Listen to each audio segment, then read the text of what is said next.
Avoir tout le temps de la banane aux lèvres, donc le sourire de façon fréquente aux autres, est-ce une forme de légèreté autour de la question? Man Matinal reçoit ce matin le révérend Francis Tunona. Pasteur Francis, bonjour. Bonjour. Le sourire, est-ce un don? Non, on ne va pas parler de don. Dans la parole de Dieu, il y a ce qu'on appelle le don de la joie. C'est-à-dire qu'il y a des gens qui sont capables comme ça de communiquer de la joie à d'autres personnes. Le don, c'est celui-là, communiquer de la joie à d'autres personnes. Et vous voyez que pour communiquer de la joie, on peut le faire de plusieurs façons. Je peux le faire par un sourire, je peux le faire par un rire, je peux le faire également par un geste matériel. Il y a toutes sortes de choses qui peuvent comme ça être faites et qui peuvent donc permettre à ce que on puisse octroyer de la joie à quelqu'un d'autre. Mais par contre, le sourire, lui, c'est juste un rire, mais un rire qui est sans éclat. Alors, ça se caractérise juste par un simple mouvement des lèvres et parfois du visage également. Et c'est pour traduire la joie, justement, de voir un proche. C'est pour traduire l'admiration qu'on a sur quelqu'un. C'est pour traduire également l'amour que l'on porte vis-à-vis de quelqu'un. Donc, il y a autant comme ça de vertus que transporte en fait un sourire. Que dire des gens dont le sourire est phénoménal? Alors, quand on a affaire à quelqu'un qui a un sourire vraiment caractéristique, on va dire que c'est vraiment très bien, parce que mieux vaut avoir un visage souriant qu'un visage renfrogné, un visage refermé. C'est mieux d'avoir un sourire, un visage souriant, un visage éclatant. Alors, ça va beaucoup plus procurer de la joie. La vie sur la terre est tellement difficile. Donc, en fait, de temps en temps, si on peut partager un sourire avec quelqu'un, c'est vraiment très important. Et je pense que lorsque nous nous séparons à l'occasion de la mort, quand vous partez, ce que les autres gardent plutôt de vous, c'est la bonne humeur que vous propagez quand vous étiez sur la terre. Donc le sourire que vous partagez avec les autres. Ce n'est pas toujours le morceau de pain que vous mangez ensemble, mais plutôt le sourire. Parce que les attitudes affectent beaucoup plus que tout ce qui est matériel.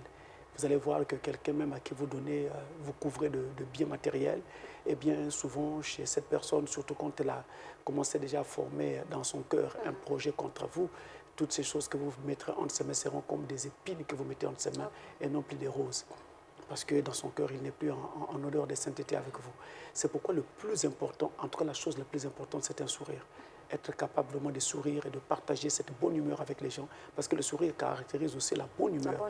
Et donc, ça permet de se sentir très bien et de mettre également l'autre très à l'aise. Et ce sourire, ou plutôt le sourire, participe également à la santé de l'individu. Parce qu'un individu qui est souriant, eh bien, transporte des pensées positives et donc des énergies positives. Alors, c'est plutôt favorable à son organisme. L'organisme humain n'a pas été fait pour vraiment traîner de la haine en soi. Ça rend malade. Donc les organes se trouvent être comprimés, compressés par des énergies plutôt négatives et finalement vous commencez à tomber malade. Mais quand on transporte un sourire, alors là, ça permet donc en fait vraiment de se garder déjà soi-même en très bonne santé et aussi de propager cette bonne santé aux autres. Il y a même une science aujourd'hui qui est née, qui est basé sur le rire, sinon le sourire, pour soigner les gens. Alors, ce n'est pas la rigolothérapie comme les gens le diraient, mais ça s'appelle plutôt la jolothérapie. Est-ce qu'on peut se permettre de dire, Pasteur Francis, que lorsque une personne est constamment comme ça, constamment de la banane aux lèvres, donc sourit fréquemment, et c'est aussi une forme de légèreté? Alors, ça va dépendre de qui il s'agit. Lorsque vous avez affaire à un responsable, vous allez constater qu'il ne sourit pas souvent. Ils sont presque impartials. On a l'impression que vous avez affaire à un poster devant vous. Simplement parce qu'en fait, la responsabilité qu'il porte sur ses épaules fait qu'il est obligé d'être toujours serein, d'être sérieux, presque tout le temps et presque partout, il y a toutes les occasions. Il y a aussi la question de la femme. Une femme qui sourit très souvent, ou qui sourit très facilement, et surtout si elle sourit à n'importe qui, alors là, ça dénote de la légèreté. Et c'est pareil pour les jeunes filles. Une jeune fille qui, comme ça, montre ses dents à n'importe quel jeune garçon, c'est de la légèreté. C'est très, très dangereux. Parce que le sourire est également un élément qui participe à la séduction. Et donc, c'est un élément qui participe, en fait, même aux caresses. dans le cadre amoureux. Et donc, ça peut être comme ça un appel que vous êtes en train d'adresser à quelqu'un au travers de votre sourire. Alors, c'est extrêmement dangereux. Dans ce cadre-là, pour la femme et pour la jeune fille, ça va dénoter de la légèreté. Et idem pour quelqu'un qui a un certain rôle, une certaine responsabilité. Vous avez parlé d'un responsable qui doit, ou bien qui est censé ne pas être souriant à tout moment. Est-ce que c'est un côté positif lorsqu'on sait que lui aussi, il peut quand même transmettre des énergies positives aux autres? Alors, il faut dire que pour montrer à quelqu'un qu'on est content, ou qu'on est content de le voir, on n'a pas toujours besoin de sourire. Okay. Il suffit déjà que je ne puisse pas avoir le visage renfrogné. Il suffit également que dans mon discours, je sois positif et amical, gentil, que j'utilise les bons mots pour vous parler. Alors cela peut suffire pour pouvoir vraiment faire que je vous mette en confiance. Juste les mots pour mettre quelqu'un en confiance. On n'a pas toujours besoin de sourire. Et vous savez, par exemple, aujourd'hui, nous avons les réseaux sociaux où nous nous envoyons des textes. Alors quand nous échangeons par texto, je ne vois pas ton sourire. Okay. Même si tu mets un smiley, un émoticône là pour indiquer que vous souriez, mais je ne vois pas ce sourire. Okay. Donc je ne sais pas si en vrai vous souriez ou pas. Okay. Donc, mais j'ai besoin de ressentir ce sourire ou ce rire au travers des mots que vous allez donc employer. Si les mots sont amicaux, si les mots sont enjoués, eh bien, ça permettra donc de se rendre compte que j'ai affaire à quelqu'un qui est plutôt de bonne humeur, quelqu'un qui est en train de parler avec moi avec beaucoup de joie, quelqu'un qui met tout son cœur lorsqu'il parle avec moi. Lorsqu'un garçon, on a dit un responsable, oui, mais un garçon, parce qu'il y a des gens comme ça qui ont un sourire inné, on va dire comme ça, et donc il se met à sourire. Il n'est pas du genre trop renfrogné, donc son visage n'est pas renfrogné comme tel. Est-ce que pour un homme, c'est mal? On va dire ceci, ce genre de choses ont ce qu'on appelle un avantage et un inconvénient. Okay. Avantage parce que vous allez transmettre la bonne humeur aux autres, vous allez transmettre des énergies positives, vous allez transmettre en fait des pensées positives, les gens vont se dire il est toujours heureux. En tout cas, c'est bien d'être à ses côtés. Mais de l'autre côté, ça va traduire de la légèreté. Vous n'aurez pas assez de fermeté et c'est assez difficile que vous puissiez être un leader. Parce que pour être un leader, un conducteur des autres, on ne peut pas avoir une telle nature. C'est pourquoi généralement les leaders sont parfois mal jugés, mal cotés, mal pris à cause du fait qu'ils ont toujours la responsabilité sur leurs épaules. À qui peut-on sourire pour que l'on ne parle pas de légèreté? Déjà, on doit sourire envers un ami. Okay. Mais il faut bien que ce soit ton ami, peu importe son âge. Vous devez donc nourrir tous les deux une relation d'amitié pour que je vous sourie. On doit sourire à sa femme, on doit sourire à son mari, on peut sourire à son enfant, on peut sourire à son père, on peut sourire à sa mère, on peut sourire à son frère ou à sa sœur, et bien de même père et même mère, c'est-à-dire à ses parents, on va dire consanguins. Vous pouvez donc sourire à eux. Maintenant, attention, lorsque vous souriez à quelqu'un qui n'est pas de cette liste que je viens de citer, de présenter, alors il faut faire attention. Si c'est une personne d'un autre sexe, alors là, ça peut traduire une séduction. Et dans le cas actuel du monde tel qu'il évolue maintenant, où l'homosexualité est devenue une norme, même si vous êtes un garçon et que vous souriez à un autre garçon, ça peut aussi être un aspect séducteur. Et vous voulez le séduire pour l'entraîner sous vos charmes. Donc, quand on sourit à quelqu'un d'autre qui n'est pas dans la liste que je viens de présenter, il faut être vraiment méticuleux, il faut faire très attention. Et n'oubliez pas, nous sommes dans une société qui est en train de s'occidentaliser au fur et à mesure que nous avançons. Ceci revient à dire que vous pouvez vous retrouver au tribunal rien à cause d'un sourire. Comment ça, Pasteur Francis? Oui, mais vous me souriez. Moi, je peux traduire comme si vous êtes en train de me harceler sexuellement. Ok. Et je vous amène au tribunal. Mais est-ce que ce n'est pas aussi des illusions? Je veux dire donc quand le sourire est prononcé, marqué et arrêté sur ma personne, je peux craindre quelque chose. Je peux m'adresser à la gendarmerie, je peux m'adresser à la police, je peux m'adresser à la justice. Et il y a un code de loi qui demande même aux citoyens justement de dénoncer de tels comportements parce que ces comportements peuvent traduire un prédateur sexuel. Admettons que vous êtes de nature souriante. Qu'est-ce que vous pouvez faire à ce moment-là? Alors, je crois que dans la vie, pour réussir, il faut déjà commencer par se connaître soi-même.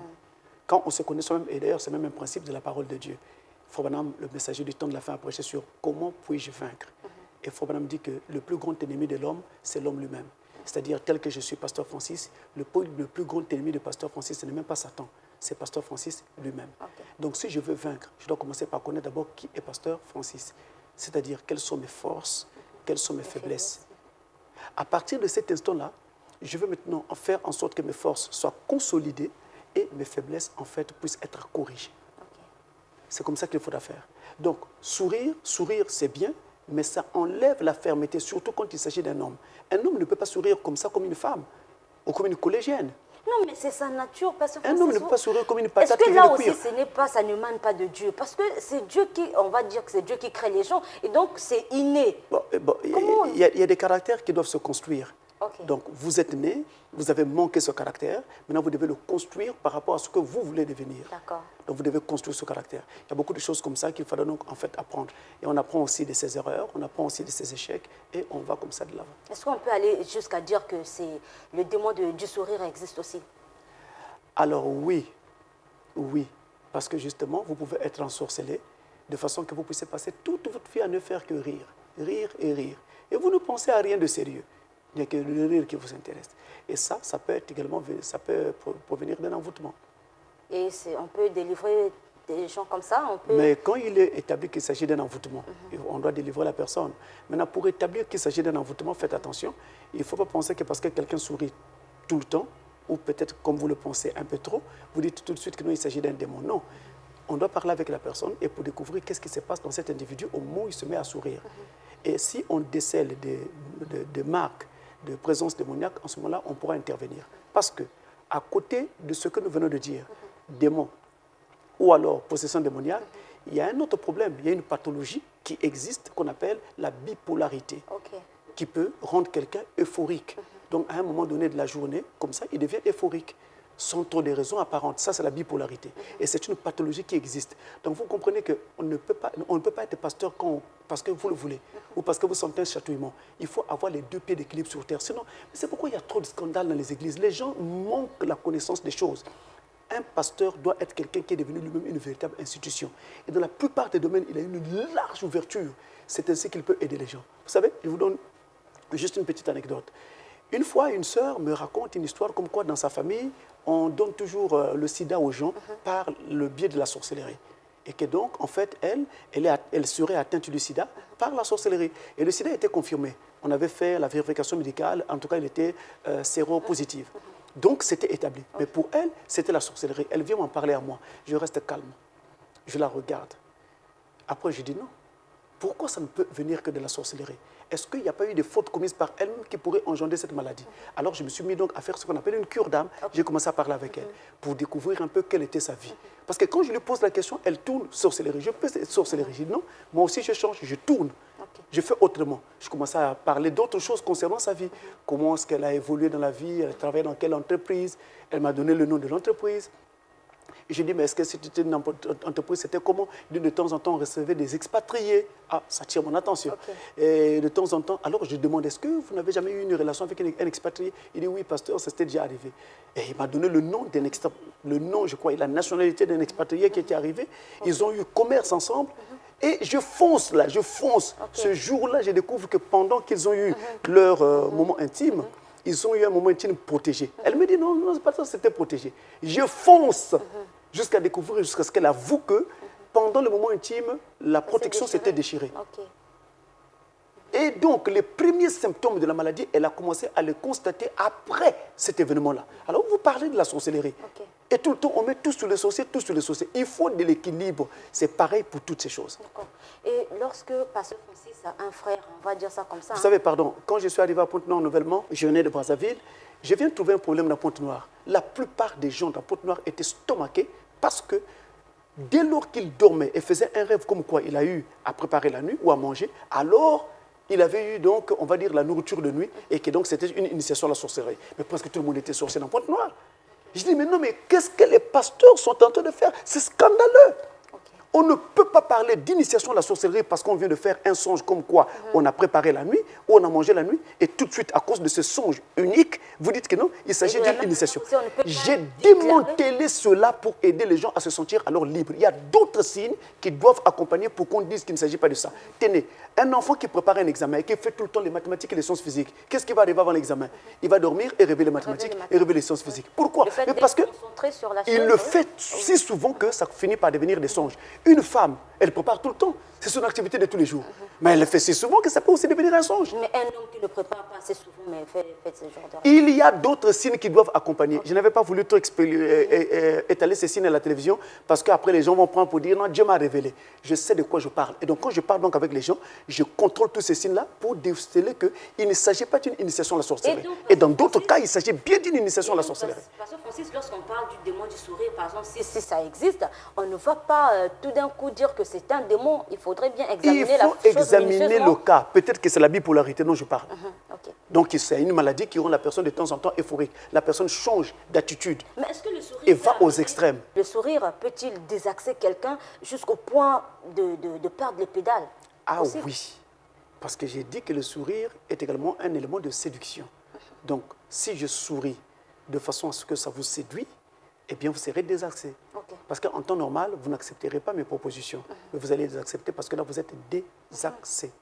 Comment faire donc Un sourire peut également aider à désamorcer une crise. Et donc justement, s'il y a désamorçage d'une crise, c'est que la personne qui était en colère a été désaxée, sortie de son axe et installée dans un autre axe maintenant. Donc comment faire pour que le sourire ne devienne plus une porte de légèreté, quand vous savez que vous, en tout cas pour vous, le sourire, c'est alors il faut sourire avec raison.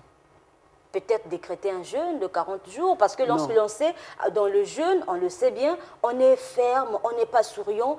Est-ce que c'est au moins normal de pratiquer? Je suis bien content que vous posiez cette question. Okay. Ça me permet de corriger quelque chose que les chrétiens font si souvent. Après, ils se posent des questions pourquoi ils n'évoluent pas. D'accord. Le caractère n'est pas un don.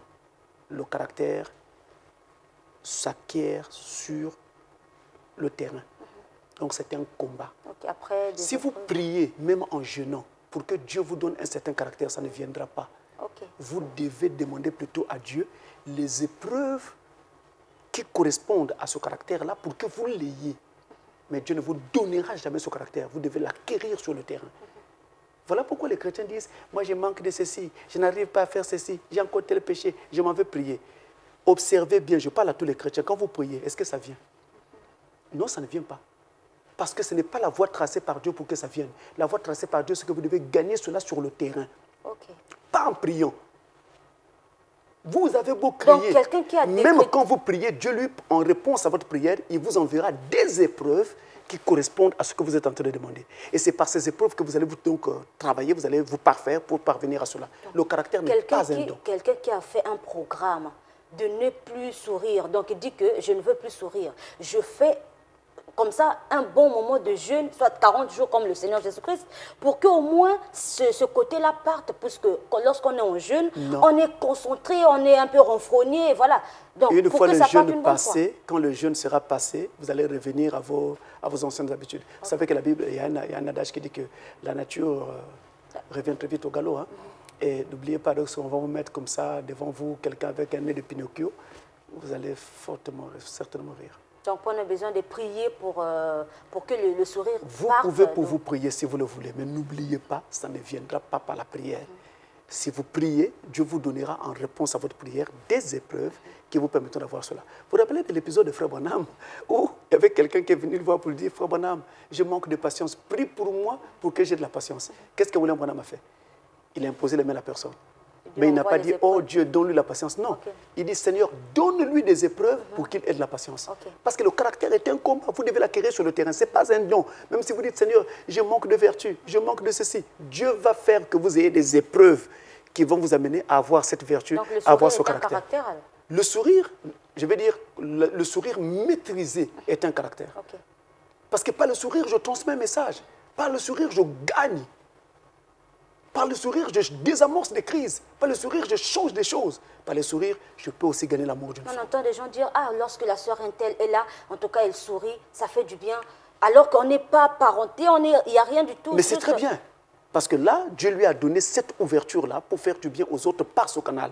C'est un don. Mais lorsqu'on dit que c'est la légèreté encore, donc il y a une contradiction parce que... Non, moi je parle alors de ceux qui ont reçu le don de transmettre la joie aux autres.